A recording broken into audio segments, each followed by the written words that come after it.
Welcome, everybody, to Lay of the Land Weekly Impact. Today is June 17th-ish. And Jim Haviland. I'm Kris Snyder. Hi, Kris, how you doing today? I'm doing great, All right, Jim. so this is us being on video and trying to be good at this. So we got three things to talk about today, Kris. We got to talk about the Pod 170, which is pretty cool, right? 170 is a big number. 170 is big. We've been talking about it for a while now, too. Matt Shapiro, it was on there from Vytalize, amazing stuff. We'll talk about that. We'll talk about the Ernst Young Entrepreneur of the Year Awards, and we got some session day stuff from impact moments from our session days this week. So let's get right into it, Kris. So so Matt, an amazing guy, started with it was number 14, Med Pilot. He was number 14. They were about to go through an acquisition, which is great stuff, right? So we love to see when good acquisitions happen, and he's been loving it. Yeah, it's only the second time we've had a guest come back. It was 3 years between episode 14 and episode 170. So kudos to Jeffrey for continuing the good work. And I really enjoyed you could hear it in how Jeffrey was interviewing Matt in number 14 and what he was doing in 170 a long ways, right? A lot of great evolution and the approach to it. Time on task, my friend. Yeah, and then his maturity and kind of that kind of emerging, entrepreneur leader, about to sell a business, Med Pilot to Vitalize, and now being on the other side of that for an extended period, and how he's thinking about that company, which is a Series C company, raised I think a couple $100 million. Doing amazing things, 300 people. And his call out to the community and actively being involved and being respectful and appreciative of those that came and donated to him, and being in that moment to understand how much you feel like you're taking from the community that's helping you build, and being in more of a position now 3 years later to give back. I mean, he's really squarely in our happy place, right? Because he's someone that gives back to the community, sees that there's a flywheel to supporting the community, and he's actively doing that. I love the fact you can listen to both of these shows and get that sense of the stages. I tell the story all the time when we talk about stages of Jeff Bezos in the early days. Folding chair, folding table, old computer, and would help put books in boxes at the end of the day when he had to, but eventually got to the place where he had a much different view and just rose to become that leader that he needed to be at those times. And you could see that in Matt as well. Yeah, and for those that don't know, we're referring to 5 stages of business development, or business building, I should say. And we start off on the survival, very much like Maslow's hierarchy of need, right? We all have those kind of survival things. That's your kind of table in the garage moment.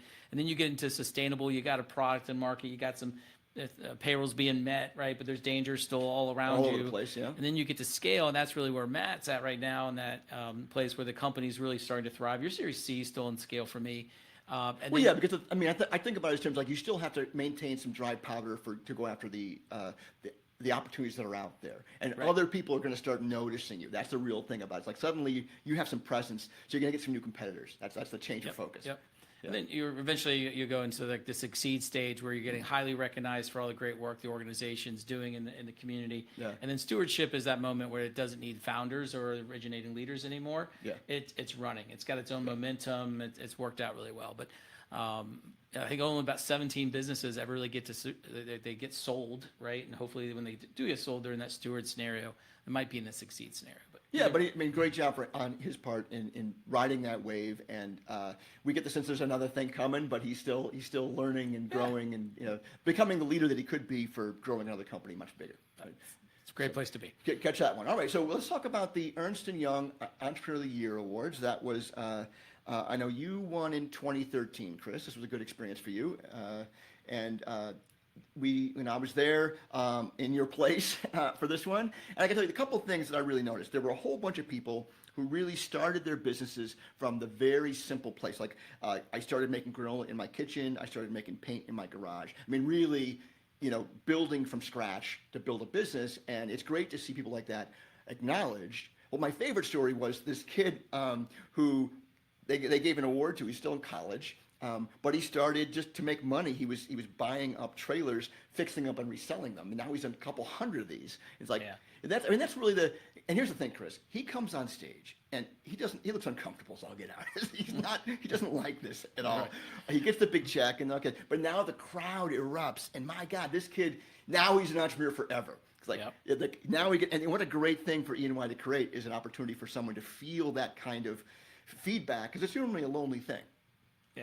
Well, and so for those that don't know, I mean, EY's Entrepreneur of the Year is a program that really runs not just regionally or locally, it goes national and it goes global. Yeah. And they're trying to do all stages of entrepreneurs, and that's your initiating stage, and having programs out there to help them figure out how to do company building.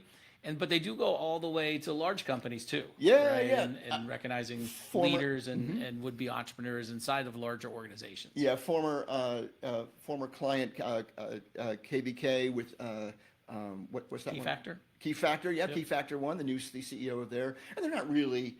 I mean, he admitted it on stage. He's not really an entrepreneur. He's growing a big business, but it is growing, and it was an entrepreneurial venture that we see succeeding. So, kudos to all. Yeah, they've got a very specific definition, because I've been challenged at times, because my definition of entrepreneur is often the founder or early stage partner in a business that's going through those different 5 stages of development, not coming in at stage 4 and taking it further, right? But that's, EY's different, and they probably have a reason for Yeah, because let's face it, E&Y focuses a lot on those last 2 stages, right? So anyone that's coming up to that for them is still being entrepreneurial. So, but I mean, the program is worth it. The program does great things and shines light on people that wouldn't otherwise get them.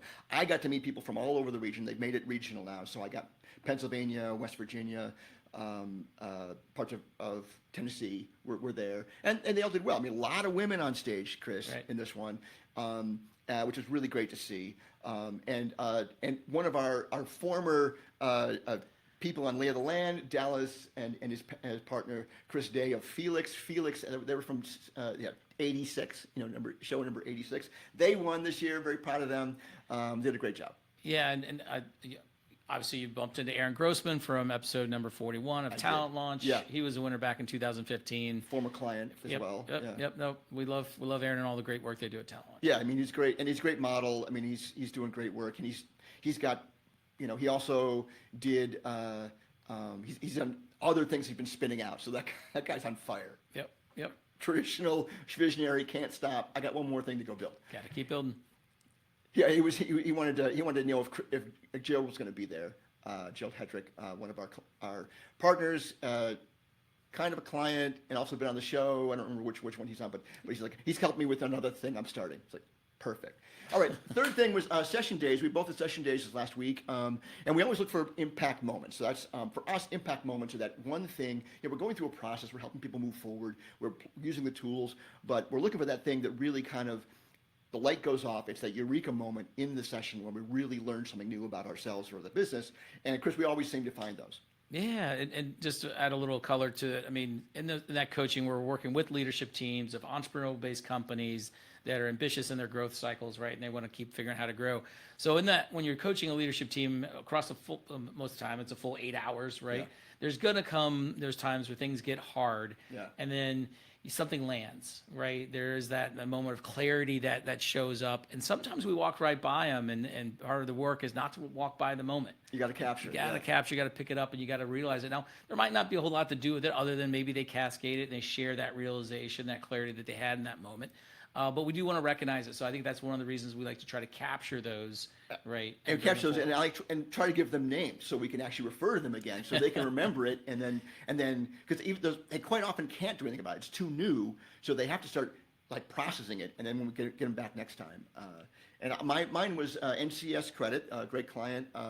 Mary Conlon was on Lay of the Land in number 156. But for them, it was this realization that as they're communicating, they're not always communicating on the same level. And I have this thing that I talk about to help clarify communications. I say there's facts, feelings, preferences, and opinions. Facts are things that are either verifiable, measurable, or attributable. And nothing else is a fact. Those are the only things that are facts. And then feelings are the opposite of that. They come from the inside the heart, but you got to call it. If you're having a feeling, say it's a feeling. That's right. Preferences are feelings that have recognized that there's other feelings that are possible. They're in the room, right? So my favorite, I think the best fruit is apples, but I know other people feel other ways of thinking about it, right? And then opinions. We have a professional definition of opinions, Chris. It's like all those things together. Based on these facts, acknowledging that I have these preferences, this is what I recommend. And you don't call it an opinion unless you've got all that consideration in it.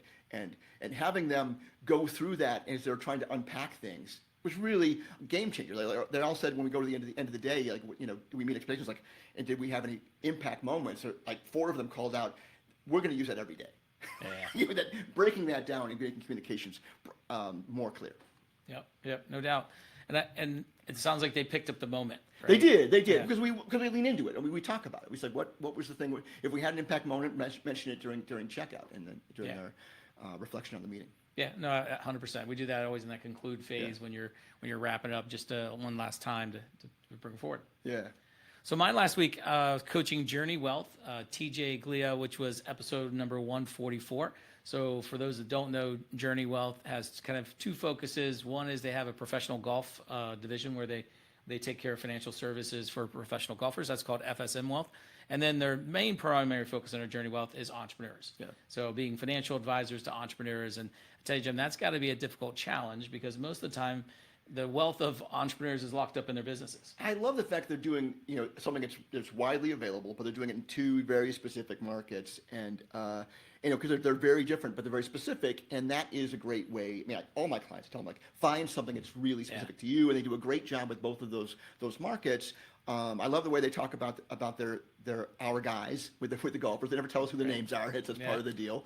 And with the notion with entrepreneurs, they've got a very specific asset profile, almost all of them, you know, like, and they've got to start realizing that asset they're building as a business has to become something. Yeah, and because it's a longer journey, because you're not going to really unlock wealth of your business most of the time. I mean, you can cash flow. That's not, I don't mean to take that away, but you don't really unlock it until you probably sell it, right? Or you transition it. The biggest part of your portfolio is this illiquid small cap. Right. So what they do, we work hard on getting the folks that support that entrepreneur, including spouses and others, like to be on board and aligned. Yeah. And so I think the aha moment as we were coming through, it's the same thing for leadership teams. Like you all have to be on board and aligned to whatever future state conclusion. And the work we do in the vision and planning side of this is getting alignment. It's easy one day to say that's what we want 3 years out, 10 years out. But that's tough. But then the decisions come through to get you there, and there's levels of investment and delayed gratification and things that, well, when you have 4+ partners in a business, you got to get them aligned around it. And those are tough conversations, and people have different, I mean, it shows up in weird ways. I mean, it's one thing we can do as coaches, we can recognize that, hey, you're having an emotional response to this very tactical thing that's based on what's just on the board right now. Tell me about that. Right. And like, if you really get to unpack it, which is where these things show up for me, I don't know for you, is like, oh, because I never really, you know, we say 3 years, but I want 10.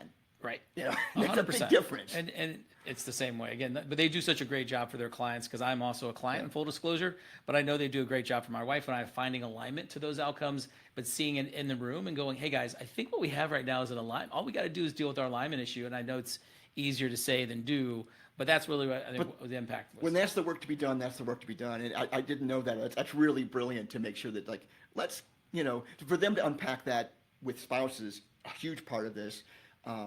I know at EO they do a lot with talking about spouses and making those part of the conversation, because if your spouse alignment isn't there, you're not moving forward. Yeah, and your stress and your distraction, everything else goes with it. All right. Well, Kris, thanks so much. That's a week in review. We'll look forward to next week's weekly impact conversation. Thanks, everybody. We're a little long.